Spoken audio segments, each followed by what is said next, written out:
او ہوش میں آ جاؤ، یہ زندگی دھوکہ ہے، یہ دھوکہ ہے، یہ مچھر کا پر، یہ دھوکے کا گھر، یہ مکڑی کا جالا۔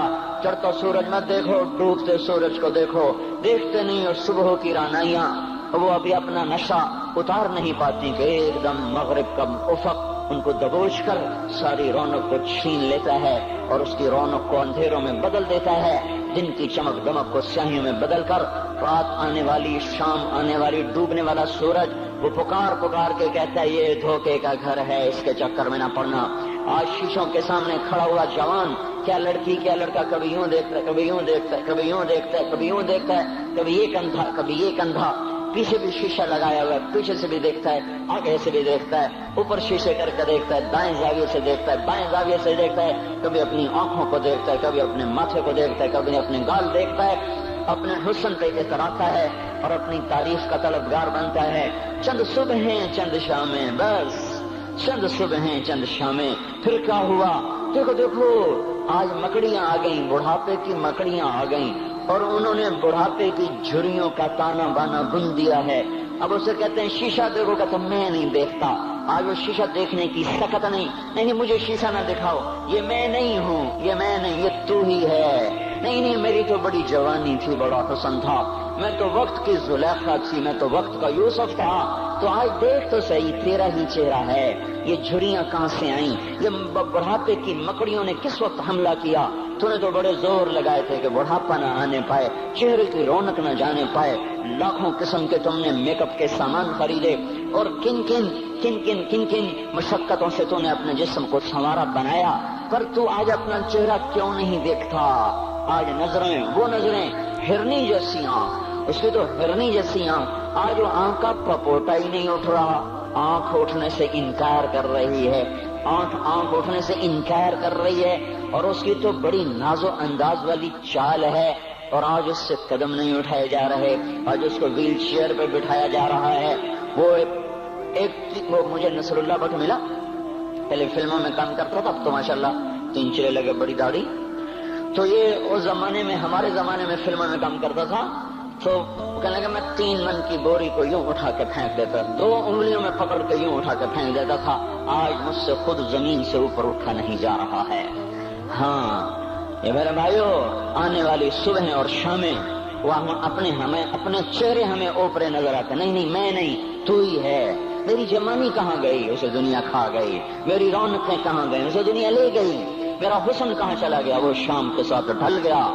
میری جوانی کہاں چلی گئی؟ وہ ڈھل گئی رات کے ساتھ، شام کے ساتھ۔ یہاں کا ہر پھول کھلنے نہیں پاتا کہ وہ مرجھا جاتا ہے، بہار آنے نہیں پاتی کہ خزاں کے تھپیڑے سے دھکا دے کر درختوں کو ننگا کر دیتے ہیں، مسکراہٹیں آ نہیں پاتی کہ آنسوؤں کی رمجھم برسات شروع ہو جاتی ہے، خوشیاں آنگن میں قدم پہلے رکھتی ہیں اور غم آ کر اس کو دھکا دے کے وہ جا کے پھینکتے ہیں۔ ان کا آنا بعد میں ہوتا ہے، غم پہلے سے آ کر ایک مار کے اٹھا کے وہ پھینکتا ہے۔ کہیں شادیوں کے نغمے نہ سنا کرو، جاؤ رونے والیوں کے نوحے سنو، ناچنے والیوں کے گانے نہ سنو، بین کرنے والیاں ان ماؤں کے بین سنو جن کے جوان لال ان کی آنکھوں کے سامنے میت بن کے پڑے ہوتے ہیں، ان عورتوں کے نوحے سنو جن کے جوان خامن ان کے سامنے چھوٹے بچے چھوڑ کے جا کر قبر کا سفر شروع کر رہے ہوتے ہیں، ان باپوں کے جا کر ان کی غم گیز داستانیں سنو میرے بھائیو، جو خود کہتے تھے یا اللہ مجھے موت دے دے، وہ بیٹھا سسک رہا ہے، اور جوان بچہ کندھوں پہ اٹھا کر وہ قبر میں لے جایا جا رہا ہے۔ یہاں کے راگ نہ سننا، دھوکہ کھا جاؤ گے، یہاں کے ہوٹلوں میں نہ جانا، وہ سب دھوکہ فریب ہے، مسکراہٹیں دھوکہ ہیں، اور یہاں کے ہوٹل وہ ایمان کو برباد کرنے کے اڈے ہیں، وہاں نہ جانا، وہاں ہر چیز مصنوعی ہے۔ لوٹ کے قبرستان جانا، شکستہ قبریں، ویران قبرستان، ٹوٹی ہوئی قبریں، اکھڑی ہوئی قبریں اور جھکی ہوئی قبریں، وہ سیدھا قبریں، دھنسی ہوئی قبریں، ہائے ہائے، ایک قبر کہے گی میں بھی کبھی کسی کا سر پر غرور تھا۔ میں مینی شریف کے قبرستان سے گزر رہا، ایک جگہ فاتحہ پڑھنے جا رہا، میں قبرستان کے درمیان سے گزرا تاکہ قرآن پڑھتا ہوا دائیں بائیں سب کو ایصال ثواب کرتا جاؤں۔ اللہ کی قسم میں نہیں جانتا کون ہے کیا ہے، ایک قبر نے میرے پاؤں روک لیے، اس کی بے بسی نے، اس کی حسرت نے، اس کی بوسیدگی نے، اس کی اداسیوں نے اس کے غموں نے میرے پاؤں روک لیے. میں تو اپنے دھیان میں جا رہا ہوں, میرا اپنا عزیز ہے, میں اس پہ فاتحہ پڑھنے جا رہا ہوں. مجھے نہیں پتا کون مرا ہوا ہے, پر اس کی قبر کی ویرانی نے, وہ سیدگی نے, اوئے ہوئے ہوئے, میرے پاس الفاظ نہیں, میں کیسے وہ نقشہ بیان کروں کہ چلتے ہوئے قدم میرے رک گئے اور میں ایسے کھڑا ہو کے قبر کو دیکھنے لگا. اور میں بے شک مجھے یوں لگا جیسے قبر کا ایک ایک ذرہ کہہ رہا ہو, ادھر بھی کچھ پڑھتے جاؤ, یہاں کوئی کبھی نہیں آیا. ماؤں کو دفن کرنے کے بعد اولادیں بھول جایا کرتی ہیں. ماؤں کی گود میں برسوں کھیلنے کے بعد پھر یاد میں نہیں رہتا کوئی ماں تھی. باپ کے کندھے پر برسوں سواری کرنے کے بعد یاد نہیں رہتا کوئی ہمارے لیے گھر بنا گیا تھا, زمین چھوڑ گیا تھا, جائیدادیں چھوڑ گیا تھا.